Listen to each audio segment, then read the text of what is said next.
다음으로 정청래 최고위원의 발언이 있겠습니다. 제1야당 이재명 대표에 대한 정치 테러 수사 철저히 하라. 새벽도 제1야당 대표에 대한 살인 미수범의 정치 테러로 전 국민이 놀라고 가슴을 쓸어내렸습니다. 그 충격이 아직 가시지 않고 있습니다. 민주당은 테러 발생 즉시 이는 민주주의에 대한 야만적인 위협이고 테러임을 분명히 하고 수사당국은 한 점 의혹 없이 철저히 수사하라고 강력하게 촉구한 바 있습니다. 이런 사건이 발생하면 보통 경찰은 모든 가능성을 열어놓고 성역 없이 한 점 의혹 없이 철저히 수사해 진상을 밝히겠다고 다짐하곤 했습니다. 그런데 이번에는 왠지 많은 가능성을 닫아놓고 수사하는 것은 아닌지 하는 의심이 듭니다. 지금까지 경찰 수사는 어떠했는가? 혹시 축소, 은폐하려고 하는 것은 아닌지 많은 의문점을 갖게 합니다. 경찰은 수사 과정에서 취득한 정보를 선별적으로 흘려서 사건이 이상한 방향으로 흘러가게 해서는 안 됩니다. 지금까지 드러난 문제점을 짚어봅니다.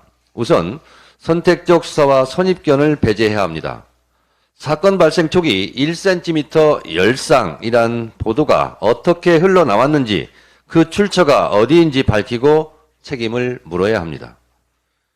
양날의 날카로운 검으로 체중을 실어 찌른 살인 미수에 해당하는 상처를 어떻게 1cm 열상으로 언론은 보도할 수 있었는가 하는 점을 밝혀야 합니다. 8쪽짜리 변명문도 전문이 공개되지 않고 선별적으로 몇 문장이 공개되어 떠돌아다니는 것도 매우 이상한 일입니다.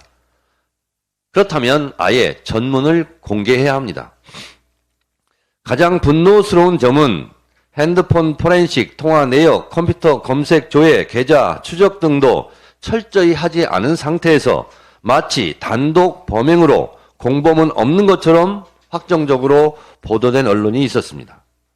경찰의 선택적 정보 유출인지 언론의 섣부른 보도인지 철저히 이 점도 따져보아야 합니다. 문제의 벤츠 차량 이동 경위와 과정도 많은 의혹을 낳고 있습니다.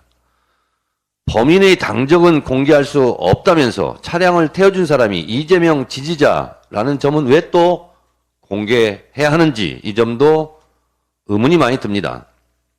범인도 이재명 지지자로 위장해 접근해서 끔찍한 범행을 저지른 것 아닙니까? 당적 논란도 마찬가지입니다. 당적은 범행 동기와 관계가 있는 사항입니다. 기왕 언론에 보도된 것도 있으니 당적도 공개 못할 이유가 없습니다.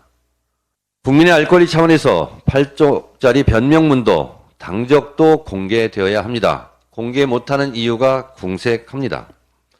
윤석열 검찰 독재 정권은 그동안 이재명 대표에 대한 부당한 정치수사 과정에서 경마식으로 피의 사실을 공표해 왔습니다. 이번 제1야당 살인 미수 테러 사건에서 범행 동기, 공범 여부, 범인의 이동 동선, 살해 계획 행위 등에 대해서 또는 주변 지인 관계 등 의문점에 대해서 오리무중입니다. 경찰은 한 점 의혹 없이 수사하고 선택적 수사가 아닌 모든 가능성을 열어놓고 수사하고 선택적, 선별적 수사 내용 흘리기를 한다면 그 후폭풍을 감당하기 어려울 것입니다. 앞서 지적한 모든 사항을 철저히 수사해 한 점 의혹 없이 밝히기 바랍니다. 사건 초기부터 가짜 칼, 가짜 피, 젓가락 등 가짜 뉴스에 의한 2차 가해, 2차 테러에 대해서도 철저히 수사해 엄벌에 처해야 합니다. 앞으로 민주당은 당대표 정치테러 대책위를 중심으로 강력하게 대처해 나갈 것입니다. 오늘 열리는 행안위에서부터 철저히 따져보겠습니다. 특검을 거부하는 자가 범인이듯이 이 테러 사건의 사건 내용에 대해서 축소, 은폐하려는 자가 있다면 그것도 공범임을 자인하는 셈이 된다는 점을 분명히 밝힙니다.